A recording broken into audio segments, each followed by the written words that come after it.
All right, 10:30. 10:30. Should we close the door? I think somebody will close the door when they think it's ready. We're good. Oh, she's still scanning. Okay. Well, we'll get started. Hi, everyone. How's everyone doing? Happy Identiverse. We're excited to be here. Thanks for having us. Hello from the past, if somehow this is getting recorded. I'm actually not quite sure. But we're here today to talk to you guys about decentralized credentials for workforce and CIAM, all orchestrated. So if this was not the session you were intending, I don't know what to tell you. This is the session you're here now. You're locked in. Yeah, you're locked in. We're not, like, the doors aren't opening at this point. So a few intros. If we haven't met, my name is Remy Lyle. I'm the Senior Director of Technical Enablement at Ping. I was just half joking that I train dragons for a living. But part of my job at Ping is to train all the SEs and partner SEs, and I also head up the demo and operational engineering team. Fun fact, I've been at Ping for close to 9 years. We'll talk about that in a minute. But I've been in the identity space for almost 20, actually. And I've been in identity my whole career, which is something that I'm really proud of, to be surrounded by my fellow people, the identity nerds, gathered in one place. And Chris. Hi, I'm Chris. Someone's knocking too. It's kind of awkward. Oh, let them in. Let them in. Tell them no. Tell them we're full. Yes. Yeah, hi, I'm Chris. I've been with Ping also 9 years in a month, which is an awfully long time. Class of 2015. It's quite crazy. Long time AD exchange, landed at Ping. Now we do a whole bunch of identity. I'm a senior principal solutions architect or sales engineer, and I generally. You don't know your own title? I don't know. It changes. I make it up. By the way, this is going to be we're seriously going to be the most fun session. We're good. Attentive. So generally, day job, I work with customers on how to solve identity problems with Ping product and those kinds of things. But I have a side job where I build things that are out of the possible that people don't realize you can actually do yet. And that's where I generally live. These days, lots of work around playing with decentralized, verifiable credentials, DCI, wallets, what they mean, what they can do. They're quite exciting. And that's what everybody's in for today. So actually, just fun fact, so Chris and I did start the same year at Ping, but usually when we have these kinds of conferences and sessions, you'll take a master class and you'll take one session and I'll take another session. But this is the first time that we've had the opportunity to actually speak together. So a moment in identity history. But really only relevant to us, so that's okay. That's right. If you're from Ping, you'll have heard the Remy and Chris show before. Yes. But they're generally usually internal events that we run. And half the time, just what we talk about is what are all the fun things, and now you guys get to be a part of that. Yep. So, all right. So before we get into it, there's a few. Obviously, we want to just kind of go through, I think, orchestration and decentralized credentials. I'm sure, having attended a number of sessions here at Identiverse, you guys would have had sessions that are focused on orchestration and sessions that are focused on DCI. So we're going to just run through those really quickly just to level set to make sure we're all on the same page, and then we'll show you all the exciting experiences combining them together. Chris? Yeah, so as we all know in this room, identity is an absolute mess. There is loads of things to do and loads of things to think about and loads of people that want to play in this sandbox. It's crazy how much identity pieces are. We have hundreds of people. And you see them all at the booth. Yeah, you walk around the expo floor. They're all here. And everybody wants a piece of your time and a piece of your money and be integrated somehow into identity things. It's completely insane. But yeah, it's an ecosystem, right, basically, of all of the different functionalities and capabilities that different companies bring to the table, essentially. So orchestration, right, the whole notion of that, again, to level set on this concept, is that you have a platform that brings order to the chaos, right? You have the ability to create flows or journeys, and you have the ability to link nodes together. You have this beautiful canvas where you can drag and drop predefined nodes, and you're able to define what experiences you want the users to actually go through. So the whole notion of orchestration is that we make this tangled mess of poor integrations easier by, again, providing a canvas, a palette of how do you want to design. And I mean, how many of you have started out sort of whiteboarding an idea of, hey, this is what we want our users to go through. But again, orchestration is really bringing that to life. So instead of writing lines and lines of code or integrating with complicated SDKs or toolkits, you have this GUI builder that lets you create those experiences. I mean, every person at this point has decided that orchestration is the next big thing, and they're right. It allows you to take these disparate pieces and put them into a cohesive experience that is relatively easy to manage. It's really nice. So yeah. All right. The next big concept is decentralized credentials. Yeah. So what do we do with a crazy mess of things? We add more crazy mess. That's what we do. It's lovely. Decentralized credentials, you'll hear them called self-sovereign, verifiable credentials. They have a whole bunch of names. But really, they're a completely different way of thinking about identity. Instead of being centralized and back-end based, they become decentralized and given into the possession of the person that owns the data that belongs on the credential. All the shift to wallets, all those kinds of things. Couple of pieces here. You have an issuer of the wallet. So the issuer is basically where the source of truth comes from. There is process and verification that happens in order to collect the data that you want to codify into a credential and then give to that person.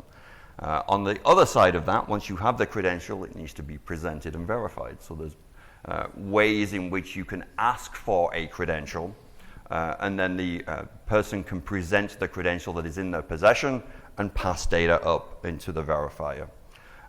There's tricks here, with when you're issuing the credential, you have to think about what is this credential going to be used for, and match the usage of the credential to the level of assurance that you apply to the issuance of the data. You're going to see that in a minute, where we offer. We mint these credentials and we issue them with different processes at the beginning, depending on what that credential is going to be used for. You don't always have to do government ID in order to issue a credential. That's weird. Yeah, we talk about this quite often. Credentials are not always driver's licenses. Yeah, they're not that. They can be that, and you can do that. But you can use credentials for all kinds of things, both low-level assurance, high-level assurance, all these things. And that's what we're going to show them today, yes. All of those different credentials. I think one thing to point out, too, is that this is all backed by cryptography, right? So I think a little bit harder to get by in the world of deepfakes and AI. And there's, a lot of standards that are still, I think, in progress, but largely kind of coming together around decentralized credentials as well. The issuance and the presentation standards are getting pretty close. Wallet's a little shaky right now. We're still waiting for the wallet to come out. But yeah, all of this is starting to come together into something super, super interesting. So I think I'm utterly convinced these are the future. So we're not here today to talk about orchestration or decentralized credentials, but rather what happens when you put them together, kind of like us on stage for the first time. Like what kind of magic, right? There you go. There's a fun magic picture for you guys. Ta-da! There's no bunnies or rabbits here. So, Chris, do you want to show them what that potentially looks like for a workforce experience?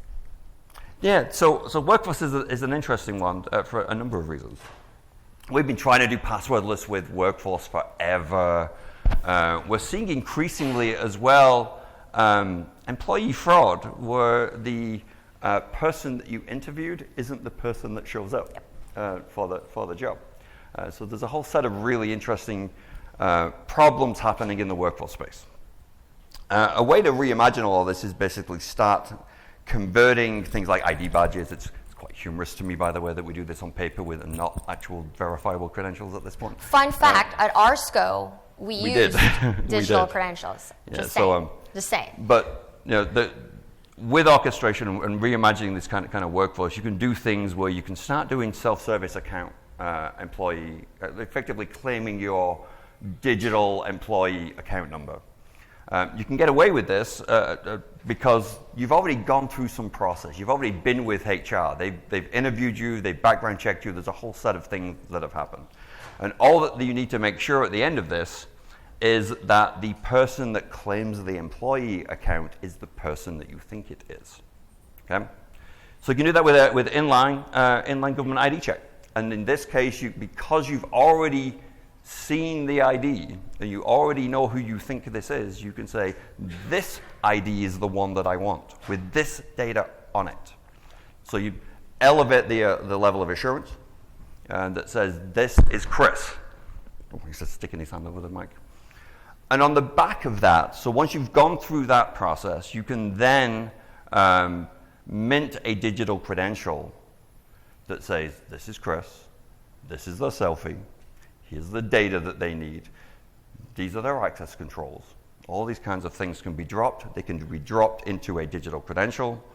You could also mint a business card at the same time. So do proof of employment as an externally facing business card. Do it as a verifiable employee credential, and Microsoft can verify those. Yeah, easy. And you don't have to expose a lot of data at that point. Yeah, so proof of employment that I work for Ping is that I have a Ping business card in my wallet. Yeah, the only way to get that is through this process. But at the end of this, you can then get into authentication events and password-led events in order to access the services that I can get as an employee. Employee comes up, QR code. Yeah, so the QR code, which is the request for the employee credential. Employee credential gets presented. So now the orchestrator knows who I am. The credential will tell you my user ID. It only exists for me. No password needed. I've already unlocked my phone. I have my wallet. User ID gets presented up. You can do a threat check. Make sure that there is no threat in this connection right now. On low, straight through. On high, on medium, roll that through a passkey kind of event. And on high, trigger a selfie verification. Yeah, so if you think this is a high risk, and remember we stored the selfie as the employee photo ID. We have it on the credential. So since we're asking for the credential anyway to let you in, pull the selfie forward and potentially run that through a high risk transaction and confirm that the person in front of the camera and the person in front of the browser is the person that's actually on the credential. Yeah, all of these pieces come together. Okay. And I think the key thing here, right, is that orchestration makes this all easy. Yes. Yeah, we'd struggle to do this without an orchestration platform. There's a lot of moving parts, there's a lot of pieces involved, there's a lot of transactions and data manipulation happening. And orchestration makes it easy. All right, who wants to see some actual demos? So here. So this is the employee claiming event happening here in action. So you see it. Email was sent. HR, everything's been approved. We send the email out, and all we ask for here is the number. Consent screen. We're collecting some data here, so we need to make sure that you've got that. And here is the verification step. So at this point, what's happening is there's a verification message sent out, and we do the ID check. And again, the trick here, so because this credential is going to be used later for access to employee services, high level of assurance needed. So this verification here is full government ID, and it's not just a ID, my ID. It's the person that we think is behind this employee number. I want to see their ID. And by the way, I just moved my passport off the screen because it's not on the public internets with my passport information. That seems like a good idea. It's quite fun trying to do fake IDs with these services because none of them like it. So this is verification happening here. Selfie goes in here. There's a liveness check that happens also as part of that, right? So all of this data is being processed through an authorization engine to make sure that everything's good. And now we hit the issuance of the credential right here. So now we've got, okay, we're pretty sure this is you. This is great. Now connect your wallet. We've sent you a message. Connect your wallet. wallet gets connected, so the wallet gets paired, the credentials get issued to it. Now we're at a passkey event, so we're walking down this process. Again, the idea of passkey here is that if you're on a medium threat, we'll passkey you. And now we're done. Yep. So this is the onboarding event is complete. Now at this point, the employee has proven who they are, who we think they are. They have a credential that's minimally, they have a business card, they have an employee access card, and they've registered a passkey as well. So all of that occurred in that flow. And you see it here, email, government ID check, liveness, and the credential hits at that fourth step, and then we do a passkey at the end of it. Yeah. Yep. And again, kind of to drive home, right? You have all of these different activities, these different experiences that are coming together. And through orchestration, you're able to assemble all of these different disparate IAM activities into an easy to read, easy to build flow. And of course, credential being like the next wave of identities, it's easy to inject credentials as part of that process. Yeah. So let's see the other side of that. The nice thing here is that none of this is product specific. Yeah. So you can put different products into these flows, and different vendors, and different services, and different levels of what you need. Again, it's really the intent of all of this is think about what the credential that you're issuing is going to be used for, and then match the levels of assurance that you need for the usage of that credential to the orchestrated event before it. Yeah, Okay. So now let's look at the login. So anytime this employee wants to access any services, they start here. So first, we're going to go through the selfie authentication for this. Yeah. So here, this is the verify. This is the verifier request. So here is a request for a wallet. You'll see the wallet opens. We trigger this, and actually we're sending the employee credential in here. Has a user ID, access controls, all those kinds of things. So it's the employee is being presented here. Now, then there was a threat detection that happened here, and this is the first time you've come through. You're on a new device and you're on a new IP address. We don't know anything about you. High risk.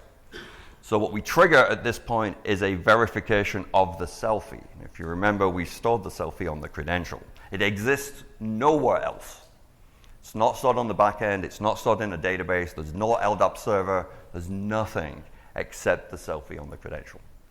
Yeah. But since we're asking for the credential anyway, we're passing the user ID in, we're passing any access controls, and we're passing in the selfie, so that if there is a perceived threat, we can trigger the selfie. And that's what we just did here. Facial biometrics as part of the employee. Of the I mean, that's pretty ridiculous. There's nothing to steal. The biometrics are stored here. They're on your wallet. Yep. They exist only in one record, and that one record is in your wallet. And they're gone. And they vanish. Yeah, so the flow looks something like this, right? Yep. Yep. So the QR code at the beginning was the request for the credential. We pulled the data from the credential, again, including the selfie. That liveness check happened because there was a high-risk event here. Otherwise, we would have just passed you through. And then you end up doing all of this. The liveness is checked against the selfie from the credential. So current selfie against prior selfie. And then access is granted at the end. Nowhere did you see anything typed. Nowhere did you see us ask for user IDs or passwords or any of that. You don't need it at all. Yeah, don't need it. You have your face. Yeah, the fact that you're in possession of the device, that you're able to unlock the device and get to the wallet, and that the wallet has a credential in it that matches the credential that we asked for. Those become the authentication event. Yeah, that all of that does that, and we just throw you in. And I think just to emphasize, right, like the high, medium, low that we talked about, right? So you could just do the selfie, the liveness check on high-risk events, and then just do passkeys, right, for medium-risk events, right? And then just pass them through for low risk. The goal here is to reduce friction. Yeah. So maintain security, reduce friction. So if you're an employee, you're doing regular things at regular times on regular devices that we've seen before, we would have skipped straight from request credential to access granted. If we thought there was something a little odd, medium, it would have put a passkey in the middle of here. And if it was, in this case, it was a high and we did the full thing. All of this is orchestrated. Yeah. So there's an orchestration experience here that is making decisions and different paths based on those decisions to deliver different experiences through here. But this was the high-risk path that we just showed. But again, kind of coming back, right? The whole notion is that orchestration makes this easy. It's easy to decide what experience you want the users to go through. Oh, you want to do a liveness check, just tunnel them through down this path versus this other path versus another path, right? Yeah, like the bits behind here you don't see, there's actually an authorization engine here as well that's collecting all of these signals, all of these decisions are being made, and then the decisions as to how to continue get executed through the orchestration. So, yeah.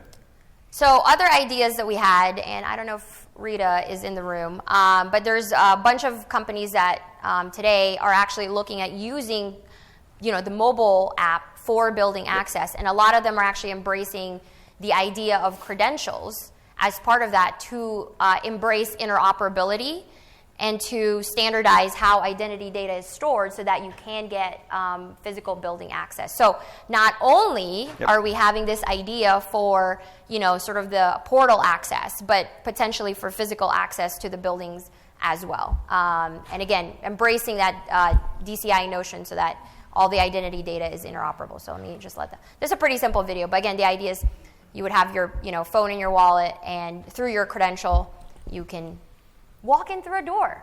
Yeah, so simple as that. Yeah, so as the wallets start to mature and we start seeing things like BLE and NFC type capabilities, so you can tap to verify, or do it with proximity. This stuff becomes super simple. Yeah.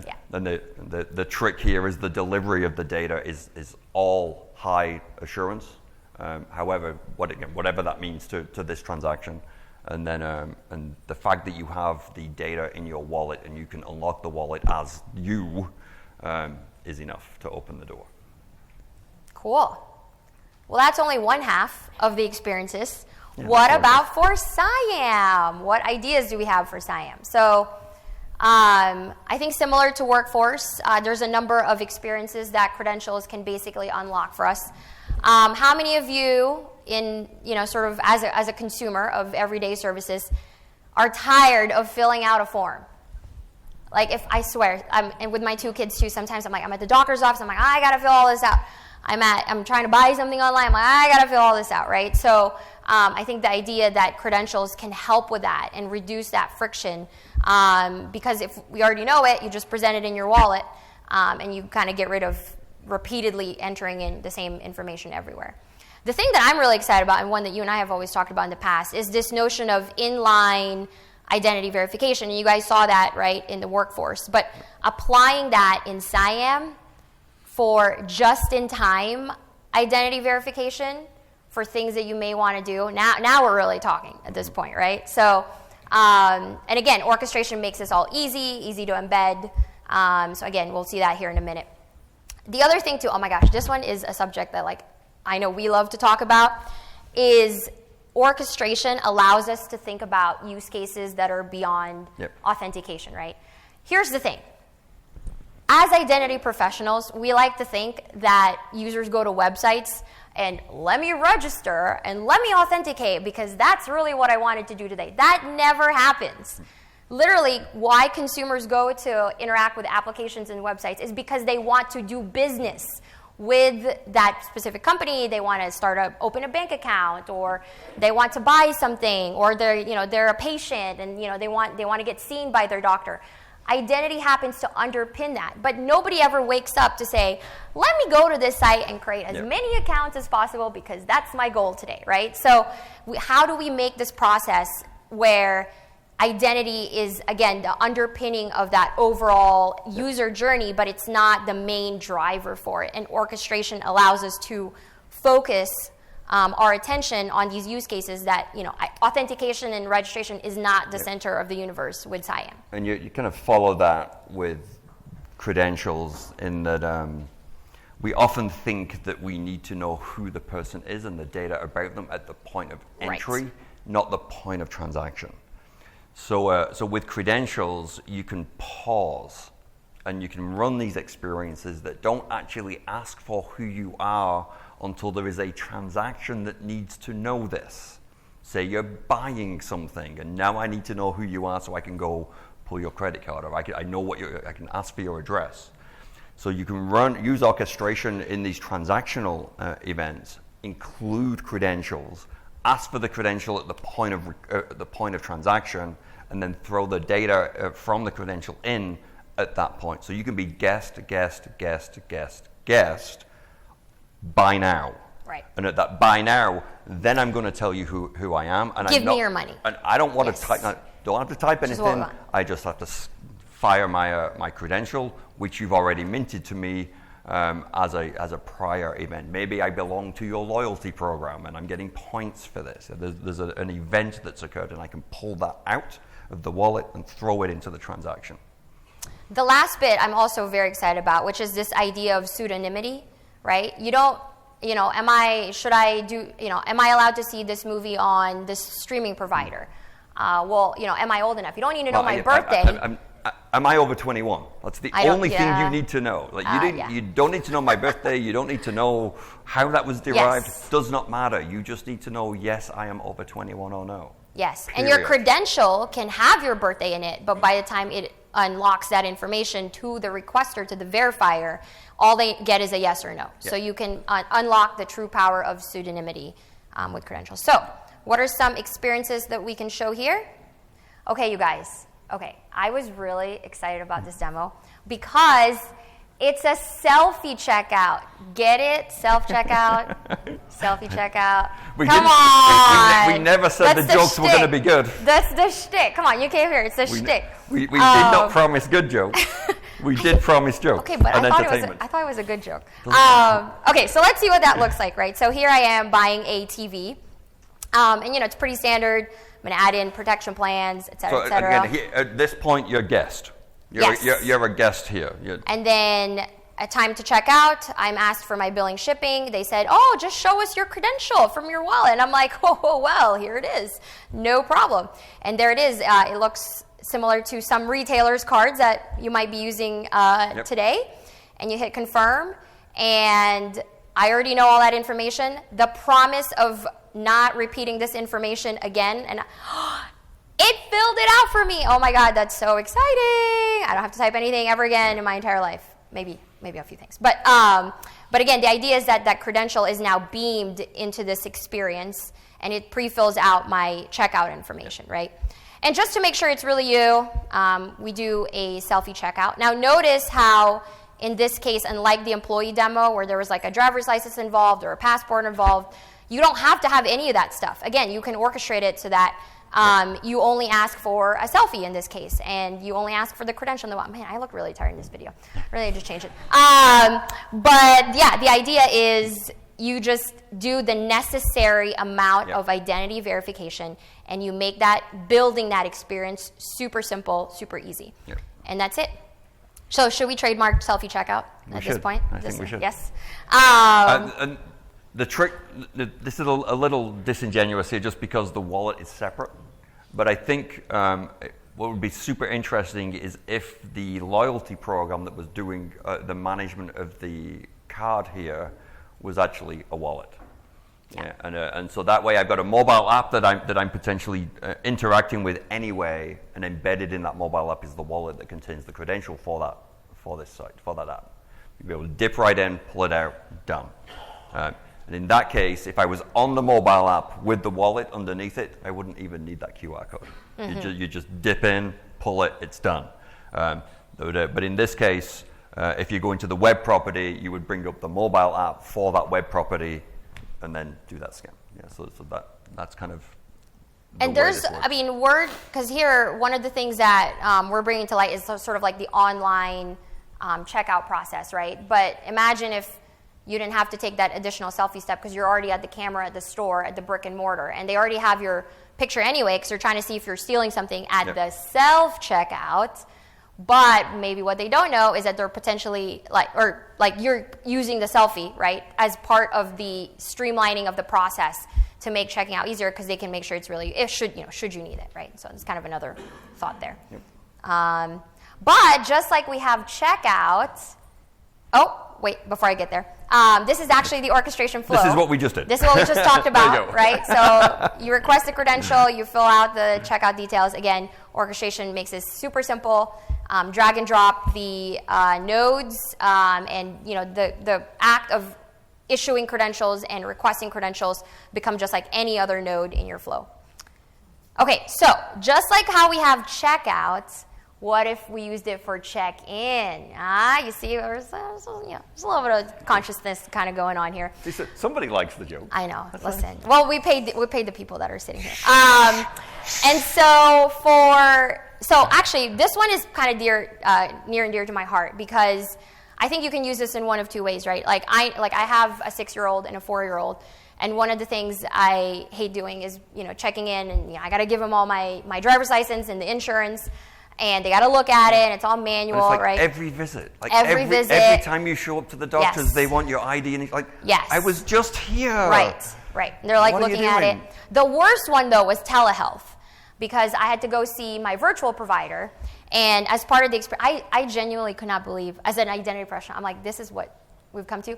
But the provider literally said, oh, can you just wave your insurance and your photo ID on the camera? And so I waved, and I was like, wait, this is what we're doing? So I was like, we can make this better. We can make this better. So this could potentially be something for telehealth and patient check-in. So idea could not be more simpler. So you click on the check-in button. We don't ask you for anything. Just have the QR code or a text message that allows you to share the information, or a push notification to your app. And I have 100 accounts here because I demo a lot. And as you can see, I'm just choosing to share my insurance information, and it's also asking for my ID. So within the same request, I'm presenting not just one type of credential, but 2 types of credential, and that's it. That's all you need. Yeah. You don't got to do anything else more than that. So how much more streamlined could our everyday sort of processes be, right, with the power of orchestration and the power of decentralized credentials? And you can follow this idea through to things like if you get a blood order from your doctor, that could be a credential. And you could show up at LabCorp or Quest and just go, here's my order. Yeah, and there's and the results could come back as a credential. And I could go back to my doctor and go, here are the results. And you just kind of moves all of this stuff out of the way. I think credentials are super powerful. Yeah. The fact that you can put data on them, the fact that that data can be ephemeral and only exist in the wallet. So it's a single time set of data that can be done. It's killer. And then when you put orchestration behind it, being able to kind of spin these stories and build these pieces and pull this data backwards and forwards is super powerful. I think one thing that I also want to make sure we point out is that digital credentials and verifiable credentials are actually, they're at their most potential when the issuer and the verifier are not the same entity. Yes. This is where you really unlock some true possibilities, right? And actually the idea is like we should have very few issuers, but a ton of verifiers, right? That just verify this information. Because if you have the same issuer and verifier, there's ways you can optimize that, right? But I think the true power of digital credentials is in the fact that they're not the same entity and they're not the same organization. Once you start building business relationships between issuers and verifiers, it gets super interesting. Because all of a sudden you can say, I will accept this, I will accept that you've gone through a verification process of some sort to issue a credential. And that credential has data that is interesting to my transaction over here. And I will use your credential for this transaction. Yeah, those are super, super interesting. When you're both issuer and the verifier, the experience feels similar to what a lot of people are already doing today. If you already have a mobile app and you're already doing a membership card or a loyalty card or all those kinds of things, you're already doing something that looks like a verifiable credential. Yeah. But it's not. So if you switch to using verifiable credentials and the standards underneath that, it will enable you to be able to do these interesting relationships. As your business partners start to adopt credentials, you can start handling this, and you don't have to carry things like federation agreements and data contract agreements, and all of that stuff can vanish because the data is here in the wallet. Yeah. And in the app. It's great. And I think what we're hoping that you've seen so far is that there's you can have a number of different credentials, right, that exist. You're not limited to just one, and you can weave them in different ways, depending, again, on the interaction that you're trying to do in the same transaction, right? So that's, I think, what's even more awesome about it, is that you're not just stuck to one type or one way of doing things. You can ask for two things at the same time, or, again, inject them at different parts in the process, which actually takes us to the next demo. This one is also fun for us because this was inspired by an actual conversation that you've had with a customer, prospect. And the idea is, if I just play this video, so let me go through the demo. The idea is that I was very hungry when I was making this demo, and I wanted pasta apparently. So I added these food to my cart. Notice I'm not signed in, but I am a student actually trying to order some food. So think like Grubhub or something like that, right? So I present my credential that I am a student, and again, I have 100 credentials since I demo all the time. And this student was issued by the education Correct. entity that I'm a student Again, at. different entities. Again, the form fill, no more form filling, right, is the idea behind this process. And my delivery address, maybe where I want the food, that hasn't been filled out because maybe I'm at a different location, so I'm typing that in today. But similar to what we saw with the ordering, the online checkout, is that we have the ability to reduce the friction at the time of the business transaction. And again, that's aided through the use of digital credentials.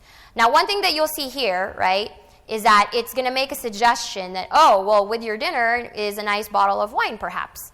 And at this point in time, then we do a step-up credential check of whether or not I'm over a certain age, and that's where I present my digital driver's license. And that's it. I complete the checkout. Now, you can apply this same principle, right, if you were, say, a streaming provider and folks are, ordering media or movies and stuff like that, and you suggest, maybe perhaps you want Grubhub or, you use your pizza, like if you could have a business relationship with a pizza chain, you can be like, right. use your pizza loyalty right. card to access a movie on this service, and we'll send you a pizza to watch with it. Yeah. Yeah. And all of these kind of experiences can be made available quite easily with credentials, because proof of issuance of the other provider is handled by the fact that you have the credential at all. Now, you went through a process. So unlike the previous flow, right, where we requested for both the insurance and the government credential kind of in one step, this one, again, just to illuminate the power of orchestration, we're able to split those and request different credentials at different points in the interaction. And again, orchestration makes that really easy for us to do, in addition to a number of other things that you could have done as part of the orchestration flow. But again, orchestration gets you to the heart of reducing the friction that it takes to build these experiences. Yeah. But instead, and just change. get you to what can you imagine? Yeah. What do you want to build? What do you want to make, right? And again, it doesn't even have to be necessarily identity process driven. It can be business process transaction driven. So, okay, I'm doing time check. Look at us, we're on time. This is exciting. I know we are. We're doing really good. Okay. Of course, what is a speaking session these days without mention of AI? So that's true. Yeah. So I've been playing with orchestration and AI recently. It's quite an interesting problem. Easy one is using orchestration with AI. If you ever use ChatGPT, behind ChatGPT is just an API. It's easy. So you can construct prompts with data that you've acquired through the orchestration event, and you can simply send it into to get an AI response to that. I do things where I may want to do an industry vertical set of data, and I can't be bothered figuring out what that data looks like, and I'll be like, hey, ChatGPT, give me a JSON object that looks like this form from this industry and just fill it with data. That's all I care about, and I get back data, and it's lovely. But the other thing that you can do is the opposite way, where you add orchestration to the AI. Whoa. Which is a lot of fun. What are you even saying right now? Yeah, so I've been wrestling with this idea. If you've ever used chat, this idea that chat doesn't actually know who you are. And so you have to be quite specific and you have to be careful of this stuff. So what I do here is I have a chat integration. It's actually with a content subscription demo that I built. And you can see here, I'm just saying, hey, can you tell me what you know about me. Now, behind the scenes, there is a set of activity and orchestration happening between the chatbot and my wallet. So I trigger a push to my wallet that says, who are you? I send a credential back into the chatbot. So again, orchestration, transaction orchestration behind the scenes here, where the chatbot, all the chatbot got was the email address, and from there it fired my wallet. My wallet sent a credential, and my credential has that data on it, including a set of profile restrictions. Now at this point, I can ask questions that are related to general purpose information, like what is the rating of the movie Carrie, and how does that apply to me? And the answer is, you cannot watch that. Yeah, so here, what I'm doing here is injecting identity via credentials. So the credential and the data of that identity is context specific to this chatbot, and the chatbot will alter its responses to me based on data that I gave it. By the way, between Carrie and Bambi, I'm just saying, your like range of movie preferences, that's like a swing. I just need to, you could also do things like, what could I watch? And have AI give you a recommendation of things that you can watch based on your profile restrictions, those kinds of things. But the trick here is that we've injected data that is specific for this service and specific for this chatbot, that allows the chatbot to infer its general purpose information against very specific information about who is the person here. Now, even before that, again, authorization and orchestration before that. So that email address that was put in was checked to make sure that they actually do have a profile. So before that push was happened, it was a detect. So there would have been a deny if you tried to spam the service that says, and put in anybody's email address. So there's that. When the credential was passed back, there is another decision that says, does the credential that was presented match the email address that was requested? Yeah, again, so all of this stuff still needs to happen, and you still need things like, I'm utterly convinced that credentials are an authorization problem, because you have to worry about the data transfer and making sure that the credential is being used for the right things at the right time. There may be business logic as to what's going on. But you end up being able to do clever things like this. Yeah.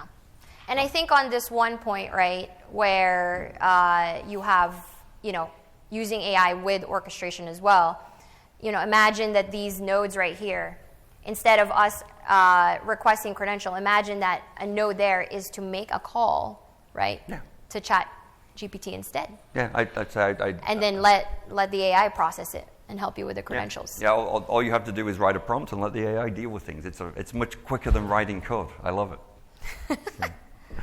Cool. It's a simple REST call instead of some...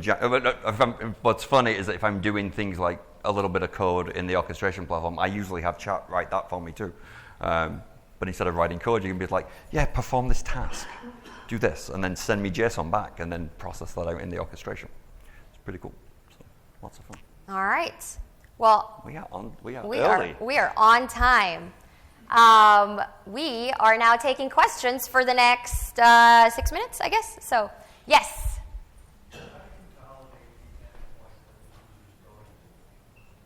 The endpoint that the user is going into. Oh, for creds. So. They click on a link, they think it's legit. They go there, they get the thing, their credits go.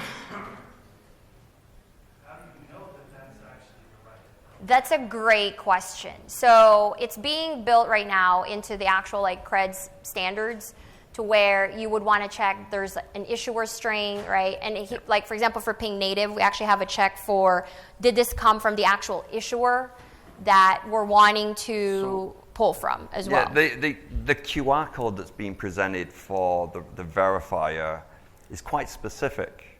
It's asking for a particular credential type. It's asking for a particular set of data. Again, that can be presented from anybody. If you have a credential that matches those that criteria in the QR code, the wallet will ask you to release the data. Yeah. If you don't match, the wallet will just fail. Like, I don't have a credential that matches this request. I can't send any data at all. Once the credential's receiving, and this is why I think it's an authorization problem, once it's received, you now have to process whether this is the credential you expected. Is it from the right issuer? Is it you know it's the right type? It wouldn't have come in, but is it an issuer that I trust? Right. Yeah, and those kinds of things, and then you can make decisions as to whether to allow the transaction to continue, and if to continue, what's the data that should be released as part of that? Yeah, so all of those pieces. And a lot of the standards that are being built, there's a lot of there's part of the specs, right? There's a follow-on. I've got a lot of questions. Yeah. How do you deal with screen scraping? With screen scraping. A lot of times you click a thing, your credentials go up on the screen. If your PC's been compromised, how do you keep it from being sucked out at that point by a picture or something? Well, you don't have to display anything. So we're only displaying these forms because people don't. So that all of these form displays you could get rid of. Yes. We could have injected the data that you saw in those forms could have been injected directly into the API call at the end of it. There is absolutely no, and it's the same thing with the wallet. Everybody gets caught up on the how a credential looks. Right. On the front side of it. There's cryptography that's powering all of that behind the scenes. And on device. Yes. Like it's a fully encrypted. It's a JWE. That's the credential. How do you future-proof it against quantum encryption? Who's you? Well, Martin loves this question. I mean, I personally haven't. It's really interesting because if you don't even decentralized identity, showing your algorithm is just one way of It's just one, yes. the very fact that you have a wallet with an agent, you actually don't need any credential to establish mutually authenticated relationship with the third party. Yep. So But you're sending that data across, right? you not, because if you establish a relationship, the first thing is the guest check. That's the most difficult example, right? Because theoretically, I can replay the QR codes while doing another transaction, and that person can. So I'm buying shoes, right? On a fake website, and it generates. And in the meantime, I'm going to the genuine side. It shows me the QR code I can pass that, right? But if you are a registered user, you will know that it's coming from a specific verifier or not. So you can mutually authenticate. Nothing today, and we had this conversation yesterday. What's the next step? What's going to happen? Because this is the future, right? Post-quantum computing, all of that will be gone. Yeah. All of it. So we're already building encryption algorithms that are post-quantum ready, but we're not there yet. We also got bigger problems than just if that happens. Going back to dark ages and exchanging information defensively. So right now, we're not there yet, although we are making algorithms that are apparently post-compute ready. But the trouble with that is that we're creating power. Power is time. Time means by experience. So Yeah. I don't think we are ready to tackle quantum computing yet. They're out there on the function. Yeah. And we're happy to extend this. I just want to give other people opportunity to ask questions. You guys had a couple on this. Yes. So when you actually went to the case in shopping at checkout, Yeah. auto-filled the Yes. how do you make sure that only whatever that form needs the credential might have to be there? Yeah, so that's part of what orchestration can do for you, is that it actually makes parsing all of that data really easy, and something that you don't have to figure out how to do yourself, and just build into it. I argue that's an authorization problem. Yeah. And what you saw in the last video was it's actually two credentials. There, one of them is tagged as a primary account. One of them is tagged as a non-primary account. The one you saw was a non-primary. Behind the scenes, as part of the verification event, but so in between the verification event and the capture of the credential and the release of data was an authorization decision. that authorization decision recognized that this was a profile, not a primary, and it altered the data that was released back. So the authorization engine has all of the credential data, but there is business logic that says, this is the data you release. But regardless, like most orchestration platforms, like you don't necessarily need an authorization service on top of all this, but it is something that like your orchestration engine could potentially handle for you as well. But you are right that the data is. You may have received data. The consent event on the wallet may not have included the data that you need for that transaction as well. So the opposite of that. I'm getting the time's up. We are around for the next 10 minutes if you guys want questions. Thank you so much. Hopefully the jokes landed well. And thanks for coming, guys. Thank you.